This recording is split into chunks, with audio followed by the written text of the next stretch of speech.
अगर कब्र के ऊपर रोशनी नजर आए तो इसका मतलब क्या होता है? नाजरीन, उलमाए कराम के मुताबिक अगर किसी शख्स को ये रोशनी रूहानी कैफियत में महसूस हो तो ये मुमकिन है कि वो उस मैयत के लिए अल्लाह ताला की रहमत और बरकत की अलामत हो। लेकिन शरीयत की रूह से हमें इस बारे में कोई हतमी फैसला नहीं करना चाहिए, क्योंकि ऐसी बातों का इल्म सिर्फ अल्लाह ताला के पास है।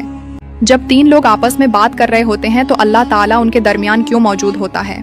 नाजरीन, जब तीन लोग आपस में बात कर रहे होते हैं तो अल्लाह ताला उनके दरमियान इसलिए मौजूद होता है कि वो हर चीज को जानने वाला और हर हाल से बाखबर है। अल्लाह ताला फरमाता है कि जब तीन आदमियों की सरगोशी होती है तो उनके साथ चौथा में होता हूँ। नाजरीन, इसका मतलब ये है कि अल्लाह ताला हर गुफ्तगू और हर राज से वाकिफ है।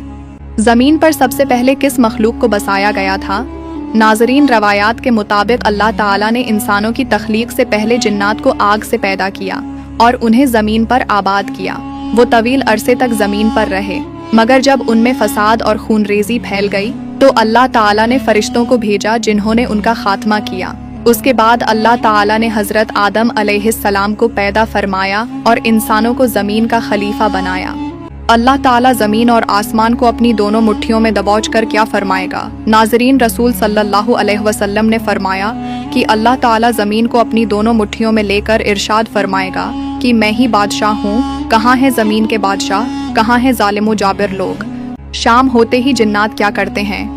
नाजरीन, रवायात के मुताबिक शाम होते ही जिन्नात जमीन पर फैल जाते हैं। इसीलिए रसूल सल्लल्लाहु अलैहि वसल्लम ने फरमाया कि जब सूरज गुरूब होने लगे तो अपने बच्चों को घर के अंदर कर लो, क्योंकि उस वक्त जिन्नात सरगर्म होते हैं। वो अंधेरी और गंदी जगहों में बसेरा करते हैं, जैसे वीरान मकान, कोड़े के ढेर या दरख्तों में।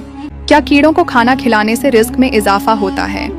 नाजरीन, उलमाए कराम के मुताबिक कीड़ों को खाना खिलाने का अमल अगर नियत अल्लाह की रजा हो तो उसमें सवाब हो सकता है, लेकिन उसका बराह रास्त और यकीनी तौर पर रिस्क में इजाफा होने का कोई शरई वादा साबित नहीं। रिस्क देने वाला अल्लाह ताला है और रिस्क में इजाफा के बयान शुदा तरीके हलाल कमाना और सदका खैरात हैं। अल्लाह ताला असल हदायत किसे देता है? नाजरीन, अल्लाह ताला फरमाता है कि मैं जिसे चाहता हूँ हदायत देता हूँ और जो मेरी तरफ रुजू करता है उसे सीधा रास्ता दिखाता हूँ। यानी हदायत उन लोगों को मिलती है जो दिल से हक के तलबगार हूँ, तकब्बुर न करें और अल्लाह ताला की मर्जी के मुताबिक जिंदगी गुजारने की कोशिश करें। शादी की रात शौहर को किन चीज़ों का ख्याल रखना चाहिए?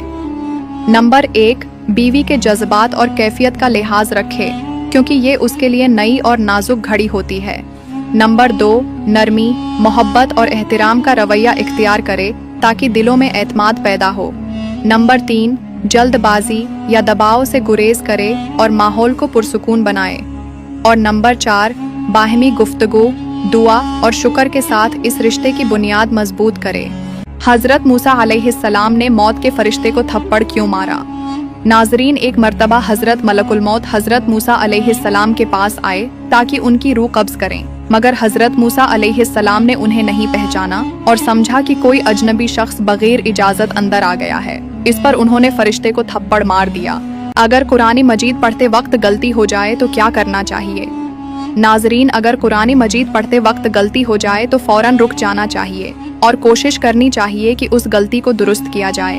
अगर खुद गलती महसूस हो तो आयत को दोबारा सही तरीके से पढ़ें और अगर कोई दूसरा सुनने वाला हो तो उसे नरमी से दुरुस्त करने का मौका दें।